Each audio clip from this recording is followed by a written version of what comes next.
मैंने आपसे पहले ही बोल दिया था कि इंडिया की टीम से हमारा कोई मुकाबला नहीं है। वो टॉप की टीम, बड़ी टीम, सब कुछ।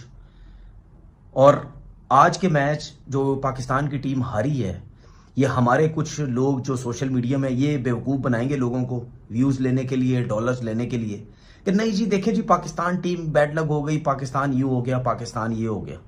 अब ये लोगों को, आवाम को बेवकूफ़ बनाएंगे कि देखिए जी पाकिस्तान टीम अगर फाइनल में आ जाती है, पाकिस्तान की टीम इतनी अच्छी है कि फाइनल में आ सकती है और फाइनल में इंडिया को हरा देगी। वर्स पाकिस्तान वर्सेस इंडिया, और बड़ी डोमिनेंट परफॉर्मेंस इंडिया की तरफ से I and Pakistan could not even come close enough. जिस तरह की पाकिस्तान ने बैटिंग की, that was not called for, और बिल्कुल साफ एक मेजर डिफरेंस दिखा in India's bowling and then batting, और पाकिस्तान की batting and then bowling. Pakistan India के खिलाफ फिर एक दफा वन साइडेड मुकाबले के बाद एशिया कप का पहला मैच हार गया है। 2022 के एशिया कप में भी यही हुआ था कि हम पहला मैच हार गए, उसके बाद फिर अगले राउंड में जाके जीते थे। इस बार जिस तरीके से पाकिस्तान ने बैटिंग की है इंडिया के खिलाफ, और जो हमारे प्लेयर खुदकुशी करके आउट हुए हैं, मुझे तो नहीं लगता कि 21 सितंबर को जो दूसरा मैच है उसमें शायद हम ये दावा करने की पोजीशन में भी होंगे कि हम इस इंडियन टीम को हरा सकते हैं। मुझे तो रोना आ रहा है इस टाइम। उधर से भी तो देखो ना, विराट भी बैठा हुआ था, रोहित शर्मा भी बैठा हुआ था, फिर भी वो टीम जीती है ना। उन्होंने करके दिखाया ना। उनका बच्चा बच्चा प्लेयर है। ये लोग आगे बढ़ ही नहीं सकते। ये लोग सिर्फ बिक जाते हैं। ये सिर्फ जुआरी वो बच्चे लेके आए थे अपने। हम कह रहे हैं हमारा बाबर खेलता नहीं, अच्छा T20 से बिठा दिया, रिजवान को बिठा दिया। शाहीन ने क्या किया है बता दे। सलमान अली ने क्या किया जो कैप्टन बन के गया है। वो अभिषेक शर्मा उसके बच्चे है यार। वो पूरी की पूरी टीम बच्चों की टीम है। IPL से जिनको हम कहते थे IPL किड्स है, वो करते ही कुछ नहीं है। ये अंडे बेचे, सिर्फ अंडे। ये सिर्फ अंडे बेचे। इनको सर्दियां आ रही हैं, इधर आके ना अंडे बेचना शुरू कर दें या गोलगप्पे लगाना शुरू कर दें। इनकी औकात ही ये है सिर्फ, और इनकी कोई औकात नहीं है। हमारी टीम का आप इनके अंडर 90 से मैच करा दो, उनसे भी हार जाएंगे। और ठीक है, इंडिया हमारा प्रेशर लेता है, मानते हैं। आप उनसे भी ज्यादा प्रेशर ले जाते हो। जब पाकिस्तान बैटिंग कर रहा था तो तब इंडिया की बॉलिंग बहुत खतरनाक लग रही थी, और जब पाकिस्तान बॉलिंग करने आया तब इंडिया की बैटिंग खतरनाक लग रही थी और हमारी बॉलिंग बड़ी आसान लग रही थी।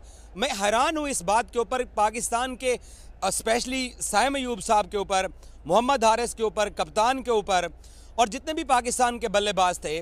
साइम अयूब को इस जगह की, इस स्पॉट की, इस जो टीम के अंदर उसकी सिलेक्शन हुई है, उसको इसकी रिस्पेक्ट करनी चाहिए।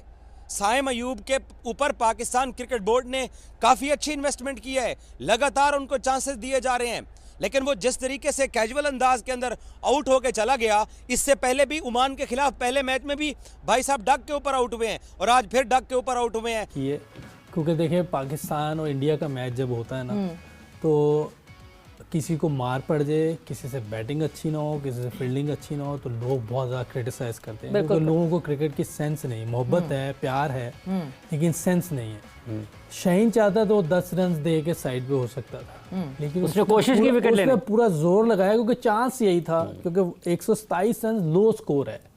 आप अर्ली 2-3 विकेट लेते तो उनको अंडर प्रेशर लाते, ठीक है, मैच भी जीत सकते थे और मैच बहुत टाइट भी हो सकता था। ये तो वन साइडेड हो गया, लेकिन उसने जितनी ज़बरदस्त कोशिश की है, मेरा ख्याल है कि शाहीन को क्रेडिट जाना चाहिए। जिस तरह ये सब बेवकूफ़ बना रहे, ठीक है। मैं आज आपको कह रहा हूँ, पाकिस्तान की टीम अगर फाइनल में भी आती है तो पाकिस्तान की टीम को फाइनल नहीं जीतना चाहिए, वो भी इंडिया को जीतना चाहिए।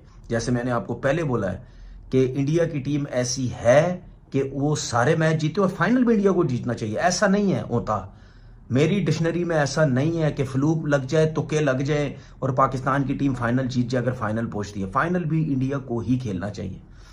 पता चला है बाबर आजम और रिजवान नहीं है। अब कुछ लोग बोलेंगे जी उनकी कौन सी फॉर्म थी। बाबर आजम और रिजवान ही थे जिन्होंने 152 रन पे कोई आउट नहीं इंडिया के अगेंस्ट वर्ल्ड कप में बनाए, T20 वर्ल्ड कप में। समझ आ गई? दुबई में वो अगर वहां भी आउट हो जाते ना दोनों, ये 152 रन भी होने थे, नहीं बनने थे 152। ये तो उन दोनों की मेहरबानी थी, उन दोनों ने 152 रन बनाया और वो रिकॉर्ड तोड़ा कि जी पाकिस्तान ने इंडिया को हरा दिया। मेरे जो कहने का मतलब था, कोशिश करना एंड इम्पैक्ट क्रिएट करना दो बिल्कुल अलग चीज़ें होती हैं। बिकॉज जब हम अपने फ्रंट लाइन बॉलर्स की बात करते हैं, उनसे हम इम्पैक्ट मांगते हैं। कोशिश यस बहुत अच्छी बात है, कोशिश तो हर प्लेयर को करनी चाहिए। ऑब्वियसली आप पाकिस्तान को रिप्रेजेंट कर रहे हैं, आप अगर फील्ड में जाके कोशिश भी नहीं दिखाएंगे तो क्या फायदा इसका। बट जो इम्पैक्ट क्रिएट करने की बात होती है, बिकॉज इन कंट्रास्ट जब हम इम्पैक्ट क्रिएट करते हुए देखते हैं कि एक तरफ बुमराह आपको इम्पैक्ट क्रिएट, ठीक है, बुमराह भी ऐसा नहीं है है कि साहिबजादा फरहान ने उन पे चार्ज नहीं किया, बट फिर भी द इम्पैक्ट वाज डिफरेंट। अक्षर पटेल आपको इम्पैक्ट क्रिएट करते हुए दिख रहे हैं, यहाँ पे इम्पैक्ट आपके पार्ट टाइमर ने क्रिएट किया। उस उधर देखें ना, अगर उसका आप मैंने पूछा तो इंटरनेशनल 193 का स्ट्राइक रेट है, ठीक है, अभिषेक जी का। जी, तो वो अपने उसी रिदम में खेला है और वो उसमें सक्सेसफुल हुआ है, ठीक है, उसको भी क्रेडिट जाता है। इतने बड़े बॉलर को अगर कोई मार रहा है तो उसको भी क्रेडिट दें कि यार अच्छी शॉटिंग खेली है उसने।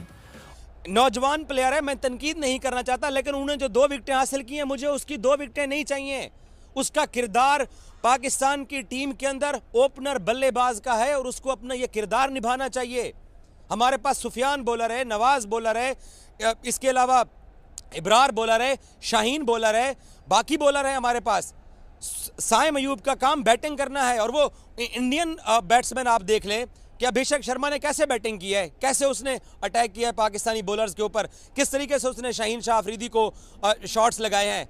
लेकिन जब हम बैटिंग कर रहे थे तो खुदा की कसम ऐसे लग रहा था कि दुनिया का सबसे मुश्किल तरीन काम बैटिंग का है, जो कि हमने पाकिस्तानी लड़कों को करने के लिए दे दिया है। साहिबजादा फरहान एक एंड तक खड़े रहे, लेकिन क्योंकि दूसरे एंड से विकेटें गिरती रही हैं, पाकिस्तान के इन बल्लेबाजों को, बाबर आजम और रिजवान को पाकिस्तान ने बिठा के चांस दिया है।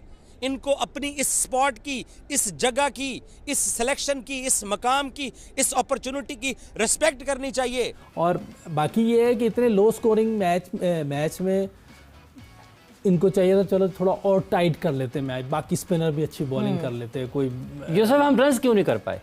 राज देखिए, ये तो मैंने बहुत पहले भी चीज़ें बोली हुई हैं, बहुत अरसे से चीज़ें ख़राब हैं। ये आप 2-3 साल में तो जो हो ही रहा है उससे बहुत पहले की चीज़ें हैं। मैं बहुत अरसे से बात कर रहा हूँ कि जिस तरह हम चीज़ें लेके चल रहे हैं, जिस तरह की क्रिकेट हम खेल रहे हैं, एक टाइम आएगा हम बहुत बुरा फंसेंगे, फिर समझ नहीं आएगी।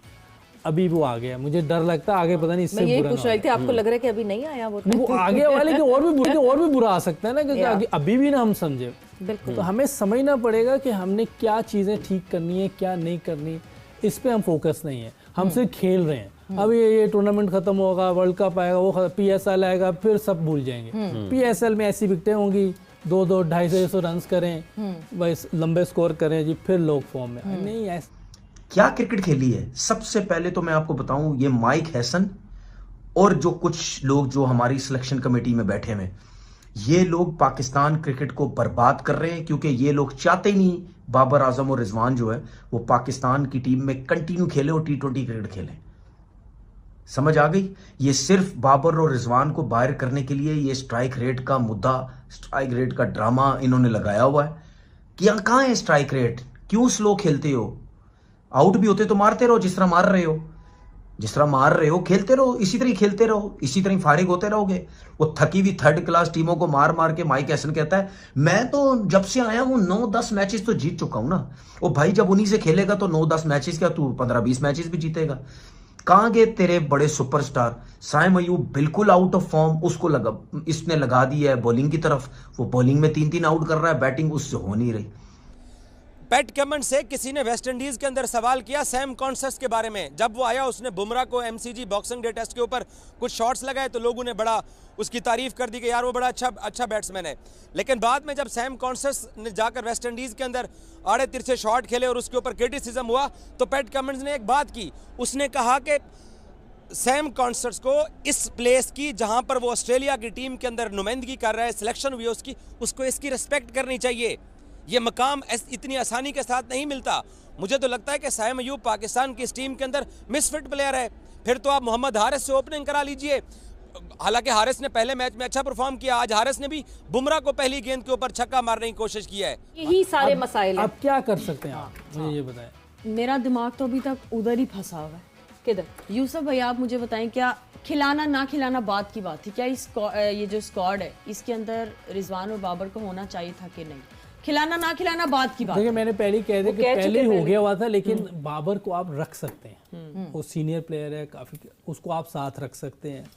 आपको नहीं लगता कि अभी इस मैच में खेल सकता है, किसी और मैच में डाल दें, साथ रख सकते हैं। और साथ साथ देखिए, मैंने आज सुबह भी कहा था कि मैंने 1.5-2 साल पहले कहा था कि इसको रेस्ट करवा दें। हाँ, ये तो आपने कहा। कोचिज बट बाबर जैसा प्लेयर अगर स्क्वाड में होगा तो वो बेंच पे तो नहीं बैठा। वही बात, इसमें क्या है, ऐसी हमारे यहाँ बेंच पे बिठाने पे सरफराज ने पानी क्या पिला दिया था, उस पे इतना शोर अच्छा, हो गया था। तो मैं क्या, लोगों को सेंस नहीं है। बिल्कुल, आप बैठ ये गए क्यों और- कह रही हैं कि बाबर जैसा प्लेयर अगर स्क्वाड में होगा तो वो बेंच पे नहीं बैठेगा? इट भाई साहब, आपके बड़े मोहम्मद रिजवान साहब भी न्यूयॉर्क में बुमराह को 15 ओवर की पहली गेंद के ऊपर छक्का मारने के चक्रों में 120 रन चेज कर रहे थे, मरवा दिया था। आपको इतनी समझ नहीं है कि मैं क्या कर रहा हूं? पहला गेंद बुमराह का आप फेस कर रहे हो। शाहीन ने भी तो बाद में 4 छक्के लगा दिए, साहबजादा ने भी बुमराह को 2 छक्के लगा दिए, दुनिया का बेहतरीन बॉलर है। तो मोहम्मद हारिस के साथ क्या प्रॉब्लम है? आप आराम के साथ नहीं खेल सकते थे। दरअसल हमारे जो प्लेयर्स हैं वो इस अपॉर्चुनिटी की रिस्पेक्ट नहीं कर रहे हैं। मैं सिर्फ इतना बोलूंगा, पाकिस्तान क्रिकेट बोर्ड क्या करे? बाबर और रिजवान जब थे, आप न्यूजीलैंड में न्यूजीलैंड में जब थे, शाहीन अफरीदी कैप्टन थे, हम तब 4 T20 मैच हारे। हम इंग्लैंड में गए, हम वहाँ 2 T20 मैच हारे। हम आयरलैंड गए, वहाँ हारे। अमेरिका वर्ल्ड कप में हारे। ऑस्ट्रेलिया में जाके 3 T20 मैचेस हारे। साउथ अफ्रीका में जाके 3 T20 मैचेस हारे। तब जाके पाकिस्तान ने उनको निकाल दिया है। साहिबजादा फरहान की बड़ी मेहरबानी, उसने तकरीबन 40 रन की इनिंग खेली। उसके बाद शाहीन अफरीदी ने नीचे से आके 3-4 छक्के मारे, 33 रन किए, तब जाके 127 रन हुए।